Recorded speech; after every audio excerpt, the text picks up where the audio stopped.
ଝିଅମାନେ କଣ ଦେଖିଦେଲେ ତାଙ୍କ ଯୋନିକୁ ରଗଡ଼ି ପାଣି ବାହାର କରିଦିଅନ୍ତି।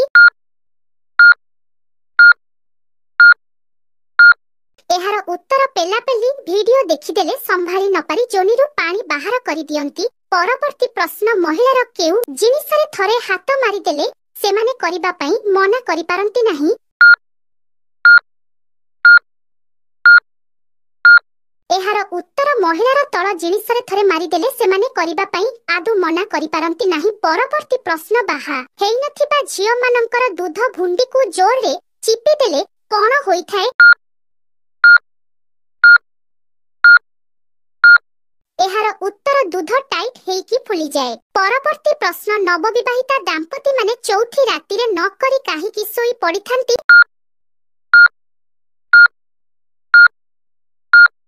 ଏହାର ଉତ୍ତର, ନବବିବାହିତା ମାନଙ୍କର ଗିହାଦେହୀ ଜ୍ଞାନ କମ ଥିବାରୁ ଡରି ଯାଇଥାନ୍ତି। ପରବର୍ତ୍ତୀ ପ୍ରଶ୍ନ, ଝିଅମାନଙ୍କର ଦୁଧଠାରୁ ମହିଳାମାନଙ୍କର ଦୁଧ ବଡ଼ କାହିଁକି ହୋଇଥାଏ? ଏହାର ଉତ୍ତର, ମହିଳାମାନଙ୍କର ଦୁଧ ଅଧିକ ଚିପା ଚିପି ହେବା କାରଣରୁ ବଡ଼ ହୋଇଥାଏ। ପରବର୍ତ୍ତୀ ପ୍ରଶ୍ନ, ଝିଅର ଦୁଧକୁ କଣ କଲେ ଝିଅଟି ଶିହରି ଉଠିବା? ଏହାର ଉତ୍ତର, ଝିଅର ଦୁଧ ଭୁଣ୍ଡିକୁ ଆସ୍ତେ କରି ମୋଡ଼ିଦେଲେ ଝିଅଟି ଶିହରି ଉଠିବ। ପରବର୍ତ୍ତୀ ପ୍ରଶ୍ନ, ଥରେ ପେଲିବାର କେତେ ଦିନ ପରେ ଝିଅର ଯୋନି ପୁଣି ଟାଇଟ୍ ହୋଇଯାଏ?